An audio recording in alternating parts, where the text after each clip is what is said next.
बिस्मिल्लाहिर्रहमानिर्रहीम। शहज़ाद उमरानी तरफ़ां सिक भरियो सलाम क़बूल पे। उम्मीद थो कयां त तव्हां सभु ख़ैरियत सां हूंदा। दोस्तो, जेको इंसान ग़लती करे ऐं ग़लतीअ खे तस्लीम न करे, इन जो मतिलबु आहे त फॾा वधंदा खुटंदा कोन।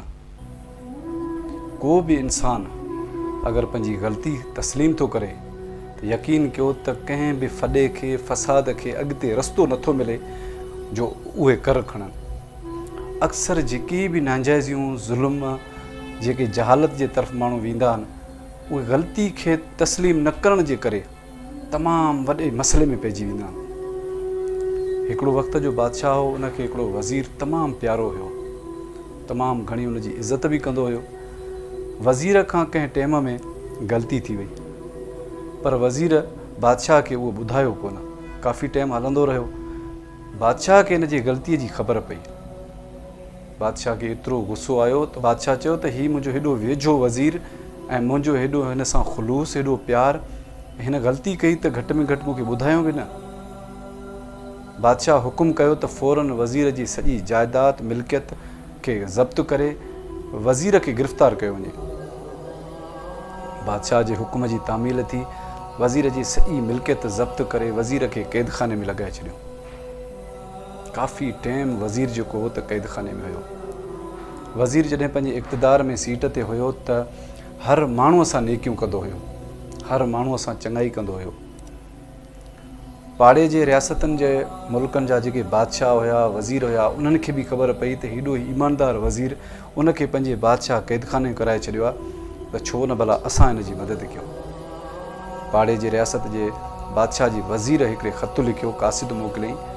उन ख़त में लिखियो त मूंखे तमामु घणो ॾुखु थियो जो तव्हां हेतिरा ईमानदार, हेतिरा सचा, ऐं पोइ बि बादशाह तव्हांजो क़दुरु कोन कयो।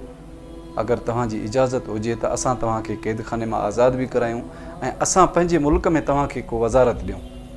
वज़ीर उन साॻे ख़त जे पोयां उनखे जवाबु लिखी साॻे कासिद जे हथां मोकिलियो। वज़ीर लिखियो त मूंखे तमामु घणी ख़ुशी थी जो मुंहिंजूं नेकियूं, मुंहिंजूं चङायूं तव्हांखे यादि आहिनि। बहरहाल मां पंहिंजे मुल्क सां, पंहिंजे बादशाह सां गद्दारी कॾहिं कोन कंदुसि।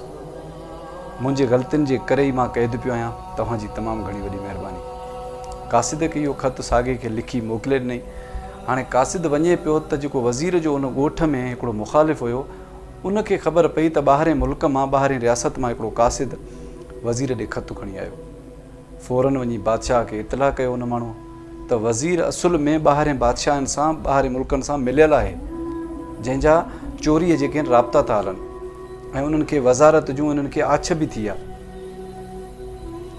बादशाह चयो त अगरि इहा ॻाल्हि ग़लति निकिती त मां तोखे क़तलु कराए छॾींदुसि, पर जे अगरि इहा ॻाल्हि सची निकिती त वज़ीर जो ख़ैरु कोन्हे। फ़ौरन हुकुम थियो सिपाहियुनि खे, सिपाहियुनि घोड़ा डोड़ाया, वञी कासिद खे पकड़ियो। कासिद खे पकड़े अची बादशाह सलामत जे अॻियां पेश कयूं। बादशाह हुकुम कयो त हिन जी तलाशी वरिती वञे। तलाशी वरितऊं, उन मां हिकिड़ो ख़तु निकितो। ख़त जे अॻे पासे ॾांहुं उतां जो पैगाम हुयो, ख़त जे पोएं पासे ॾांहुं वज़ीर जो पैगाम हुयो। अॻे पासे ॾांहुं ऑफर लिखियलु हुयो त असां तव्हांखे वज़ारत ॾियूं, ॾाढो ॾुखु थियो, तव्हांजी हेॾी नेकी, हेॾी चङाई, बादशाह तव्हांजो क़दुरु न कयो, तव्हांखे क़ैदखानो कराए छॾी।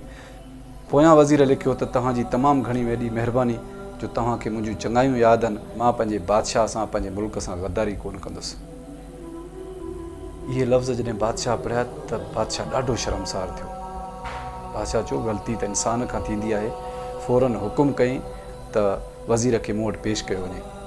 वज़ीर खे जॾहिं पेश कयो त वज़ीर खां बादशाह सलामत माफ़ी वरिती, चयईं त मूंखे माफ़ु कर। वज़ीर बि उन खां माफ़ी वरिती, साईं त पहिरीं ग़लती मुंहिंजी आहे, अगरि मूं जेका ग़लती कई त उहा ग़लती मां तस्लीम कयां त शायदि हिन ॻाल्हि ते मां न पहुचां। बहरहाल मुंहिंजूं अखियूं खुलियूं त हर मसइले जो हल जेको आहे त ग़लती तस्लीम करणु आहे।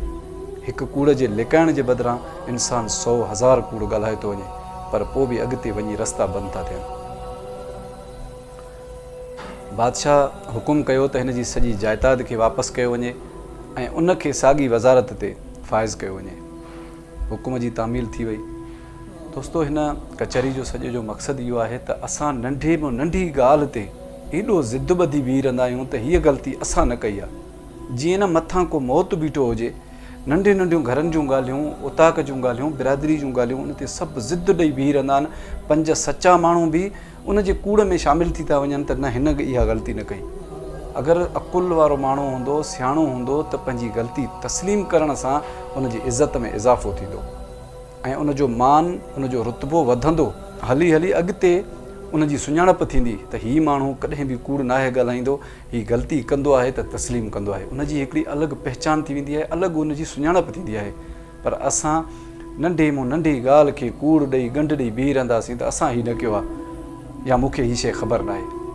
कोशिशि कंदा कयो त जेका बि ग़लती थिए तव्हांखे केर बि नथो ॾिसे, पर जंहिं काइनात ख़ल्क़ कयो आहे, जंहिं हीउ जहान ठाहियो आहे, उनखे सॼी तव्हांजे ग़लतियुनि जी, तव्हांजे कूड़ जी सॼी ख़बर आहे।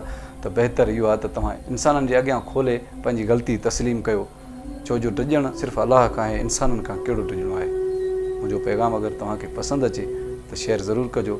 मूंखे कंहिं नए मौज़ू, नए वीडियो ताईं ॾींदा इजाज़त। पंहिंजो ख़्यालु रखिजो। अलाह निगहबान।